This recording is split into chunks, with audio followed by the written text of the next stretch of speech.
Welcome to the Vigor Life Podcast, a source of inspiration, lessons, stories, skill sets, mindsets, and strategies to invigorate and expand all areas of your life. Let's go. Hey, what's going on? Luka back here with the Vigor Life Podcast. And today it's kind of like it's one of those sessions where I didn't know if it was going to happen, but it did, because one, it's important to be consistent and to continue to put out content. Two, many a times I'm just like, all right, what are some lessons that I learned this week in my own life? And I'm just going to share them with you, right? Rather than doing this, I would say humongous, be prepared, have tons of things written out and whatnot. That's the cool thing about this podcast. It's like, hey, life happens, and then we share those experiences and lessons that we get from life. And essentially, you know what? When you start doing that for yourself, there's humongous things. I would say that like that's where growth happens. Right? I was a couple of weeks ago, I was on one of my best friends' podcasts, Jay Ferruger's podcast, and we're asking a bunch of questions. And I said, life essentially is like this. It's like you learn, you apply, you reflect, and then you course correct. Right? So you learn something, then you go do it, because if you don't do it, then it doesn't matter. Right? But then once you do it, you got to reflect. Like, did it work? Did it not work? Why did it work? Right? You extract lessons from that, and then you course correct if need be to get you to where you want to go. So basically, this is what I do on a week-to-week basis, especially when there's a ton of things going on. There's a lot of lessons to share. But a couple of lessons that I wanted to share this time around that were like really big aha moments that I wrote down. And by the way, before I go there, I got these stacks because I carry them with me, right? These are 4x6, like note cards, stacks. And I got this quite a while back from Ryan Holiday. If you guys don't know Ryan Holiday, he is an incredible author. Two of my favorite books, like my top 10 favorite books. And one is The Obstacle is the Way, and the second one is Ego is the Enemy. But, one of the things that he talked about how he writes his books, and this is just kind of like doesn't necessarily have to do with what I'm going to talk about today, but I feel like I need to share this, is, when you get ideas like quotes or chapter ideas, or you read a book, or you talk to someone and you have an aha moment, like I write it down on one of these 4x6 cards. And what I start doing is I start categorizing them just in the box, because that way, all these thoughts and these ideas, they're in one place. And it creates structure for whether it could be a blog, it could be like for me now, it's a book, because my goal is to start writing this book that I have the idea for.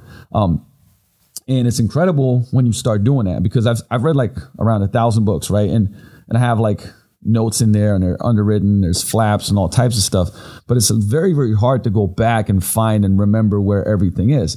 When you put things on like a 4x6 card, it really helps you have things structured and organized and in a box. So, and I'm actually doing this for a lot of different things now. It's helped me organize content, ideas, even like the lessons for what I'm about to talk to you today comes from this, right? So when things happen, I put it down on these cards, and then they're organized in one place. So it's very easy for me to extract things and create content, make a point, put it out in a team meeting. So just a little bit of a I would say an idea for you that if you start using can be very, very powerful. It can be very powerful for anything. I talk to my coaches about, hey, get prepared for the day, have a 4x6 card, right? What are the stories you're going to tell in classes? What are you going to, what are some maybe surprises you got for some people, challenges, finishers, ideas, quotes, whatever it may be. And then it's all on one card, front and back. And then you can come into the day extra prepared for what you're going to do. So bonus points there for listening to that. Coming back to the two lessons. So that was an incognito, throwing it in there, by the way. All right. Number one was it spurred something in me when I heard a really good friend of mine, Chris Ashton, posted it, and it was from someone else, and I can't remember the quote, but he said, "Marketing is the price you pay for being unremarkable." Yeah, I paused for a second because I want you to take that one in, right? Marketing is the price you pay for being unremarkable. Now, I believe marketing is crucial and essential, but it made a really, really excellent point. And what I'm going to bring this back to, and this, I'm not going to like, I would say, crunch this down to business. I'm actually going to crunch. This was an aha moment for me because it was not just about business. Although obviously when talking about marketing, we're usually talking about business. But I'm going to kind of correlate this and go lateral and talk about life when it comes to this statement. So, what I see a lot of is that people try to have excellent marketing, right, to essentially cover up possibly an unremarkable product. Now, long term, even medium term, that just doesn't work. It just won't, right? And at the same time, the foundation of like being remarkable is just about everything. And what tends to happen is that sometimes, you end up creating something great, but then you start focusing on marketing it and you forget about keeping that thing great. Now, this could be a business thing, but it could also be a relationship, right? So it could be relationship. It could be your skill set or your craft, if that makes sense. Okay. So you start talking a good game, but the substance of the relationship starts being unremarkable. So that's where that aha moment came from me. It's like, okay, you know what? Like, where in your life? And this was a question for myself. I always ask myself these questions, right? It's not like I'm a smart ass. I'm sitting here going like, hey, where's this going on for you in your life? One thing I ask myself is like, okay, where in my life am I really like focusing on the marketing because I'm covering up the fact that things are not remarkable, right? And I'm being unremarkable. And, it opened up, I'll say, gaps in the business that made me step forward and make some changes. We're making a bunch of changes like to create more accountability for the team, to streamline better customer service, retention, referral, like all these things. I'm like, hey, it's not good enough. It's not good enough. Like, my goal is to create the best gym on the planet, right? I mean, I'm saying it out loud because that is legitimately my goal. Like, Vigor Ground be the best gym in the world. And but in all the aspects, not just, training and results, but also these other aspects, systems and customer service and experience and all these different things. So you heard me say here, you can keep me accountable to this. But with that said, when I ask myself that question, where are you covering up for, with marketing for not being remarkable? And some certain areas stood out and it started triggering me. And because they were triggering me, I kind of started to notice, hey, these are things I need to address.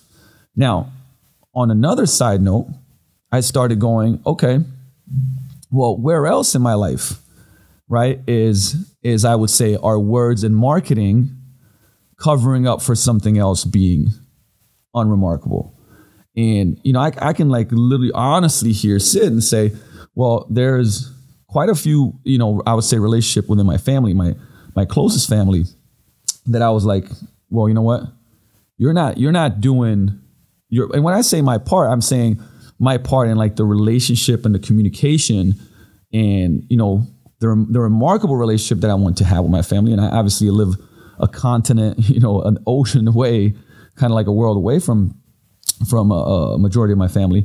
But that triggered me, right? Whereas like I might be communicating, right? Kind of like saying a lot of stuff, but there's not enough quality time spent, or I say quality communication, right? So that, even though that message was very driven by, what most people would say business, it started opening up a lot of things in other areas. Now, remember, I always bring this up. I look at life as body, being, balance, and business. Okay, so you would ask that question and say, hey, where in my life am I marketing, parentheses, or communicating, saying a lot, but not doing, right? Not doing and being remarkable in. And so that, I would say the number one thing, like right now, that you can take from this message is asking yourself that question. Just like I asked, you have to reflect. You got to be able, self-awareness is one of the most valuable things that you can have in your life. So I will bring that up. Now, if you are in business, or you are, I would say, even if you work in another company, it doesn't matter. You're always your own business, essentially, in many ways, right? Hey, think about the foundation of what you do. What is your craft, your art, your skill? And ask yourself, how maybe are you covering it up with smoke and mirrors, communication, marketing, whatever it may be, right? But not keeping the art and skill remarkable. Now, in some cases, you got to make the marketing more remarkable because everything else is great. So I'm not trying to confuse you here. These these lessons are things that, like, the questions that you bring up in your life are the ones that you're going to essentially, right? So we say the quality of questions determine the path of your life. So that I actually written it out. Like when I like quotes, I print them out. I put them into a pretty much like a picture frame and put them in areas that I can see them, so that like they become like I become really aware of them. Right. So that was big lesson number one, big question for you number one, something that actually made me take action on things. Because remember, if you're not like, if you have this revelation, right, learn, apply, reflect, right? So you have a revelation, like what are you going to do next? You always have to outline a next step. Okay, I figured this thing out. What are you going to do about it today? What is something that you're going to do today to move you forward?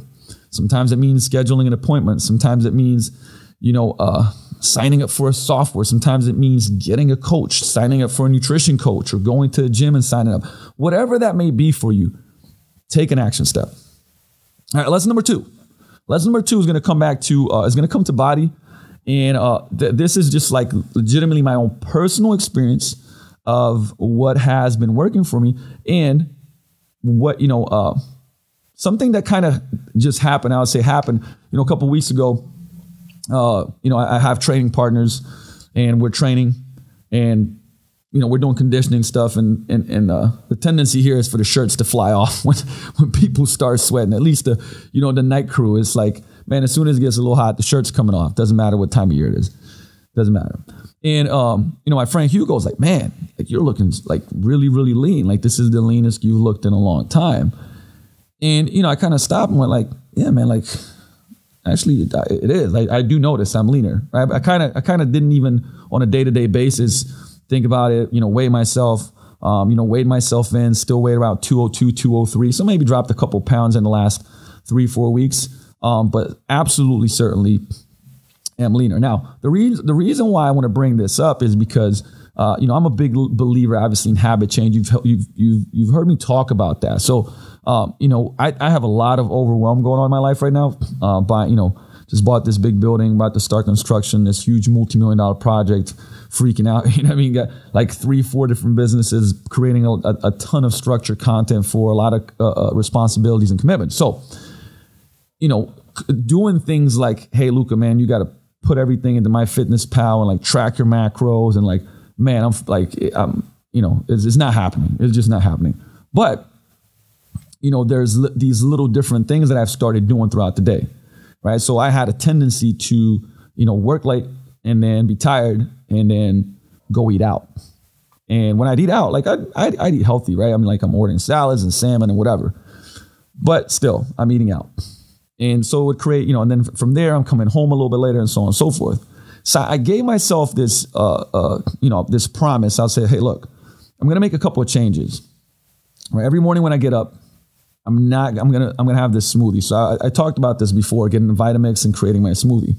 So I've stuck to this. Pretty relentlessly, right? And it took like 8, 9, 10 weeks for me to get consistent with it. So there's a lesson here, right? Like even though 10 weeks ago, I was like, I'm going to do this, right? It took me 8 to 10 weeks to become like almost daily. Almost daily now I have that smoothie in the morning. So then for a snack, I'll usually get a salad, and I go down the street to Panera Bread. And then in the evening now, I was like, okay, I'm going to leave a little earlier so that I'm not stressed out, but I can make myself a meal, right? And I do like breakfast for dinner, essentially. Look, guys, if there's something I can make as a mean-ass breakfast, right? So I'm make the eggs and chicken sausage and all that good stuff. So these are literally like in the last 2 to 3 months, but let's say about 2.5 months, 8 to 10 weeks is when I started making some shifts. And in that time frame, I'm sleeping more, I'm feeling better. Obviously, got very visibly leaner, but it's to prove a point that when you look at your day, just start shifting, right? Just start shifting actions, behaviors towards where you want to be, rather than creating these really tight, rigid kind of like have guardrails, but don't have a tightrope. Okay. And with that said, I say this a lot, and I'm going to keep saying it because it is so important. right? Where can you make a shift? And it can be a small shift, right? If you start getting insanely overwhelmed by it and start in your mind going like, man, I don't know if I can handle that, right? For me, I was just like, I can do 3 minutes to make a smoothie. Like, come on, like, let's be honest. Like, I can do 3 minutes to throw, you know what I mean? Like some almond milk, some spinach, some whey protein, blueberries, banana, a little bit of peanut butter, you know, a little bit of cottage cheese and blend it all up together. Like, come on, I can do that, right? So that's really the conversation I had with myself. Like, if I can't do that, then come on, then I don't really want to make a change. And that's how it started, right? It started like that. And then I started getting in the groove of doing that. I was feeling good about it. And then I was like, okay, look, 3 nights a week, I'm cooking myself, right? 3 nights a week. Now, for many of you, it might be like, you're crazy. You should be cooking every night. Cool. For me, I was like 3 nights. I'll take it. And it is. Started in like the first couple of weeks, I'm like, I got 1, and then I got 2, and then I got 2, and then I got 3, and then I got 2, right? But I started getting to that 3. And then once I got to that 3, let me just try to add another one. Notice how like over a span of 10 weeks, like this is going on. Like I'm kind of setting a goal. I mess up a little bit. I get back on track. I do it again. I mess up. But then the next week I'm getting more consistent with it. Like this is how it works, right? This is how it works. You kind of got to pay attention and be aware of it. You know, set one small thing and change it. But for me personally, there were small hinges that swung big doors because I know what the problem was. I was eating too much processed food, right?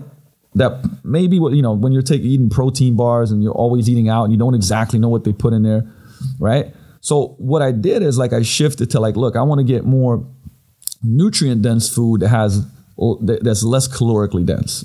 That was essentially my kicker, right? How do I get more nutrients in and basically have foods that are more filling, but get more but have less calories, right? And still kind of fit my needs. I usually make sure that I hit my protein, and the rest I kind of adjust up and down. So the reality is that like I made small shifts that created huge gains in the way I look, but not just the way I look, but feel and perform. Because like if for us at Vigor Ground, this is my goal for every client, even if they have a body composition goal. So it's like, hey, I want to look better naked, which we all do, right?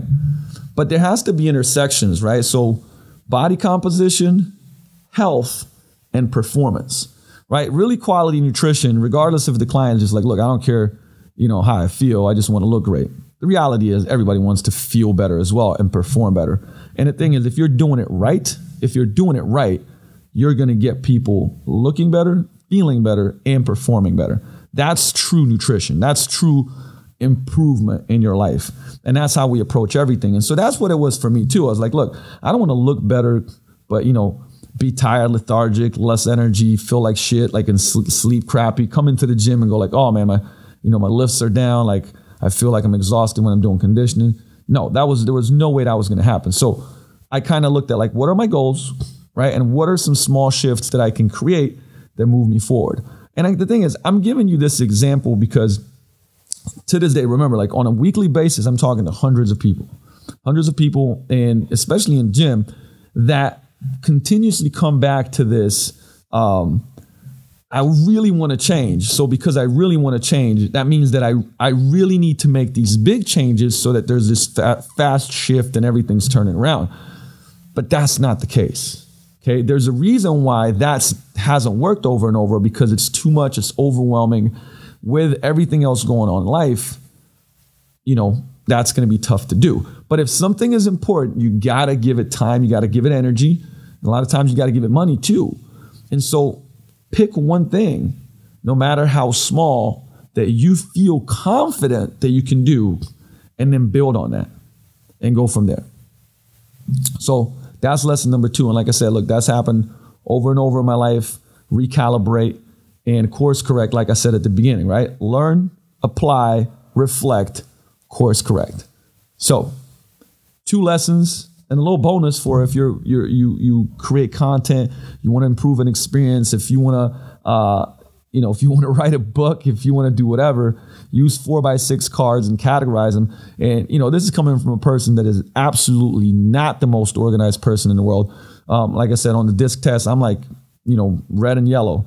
that like the part where it's organization is like, it's like blanked out. I was born without that part of me or some shit like that. I don't know. But the point of it is it's really helped me. Hopefully it can help you if you implement it. As with anything, what are you going to do? What is based on some of the lessons we talked about today? What's the action step that you're going to take today to move forward with your goals and get what you want? Write it down, do it. And if you got any questions, you already know.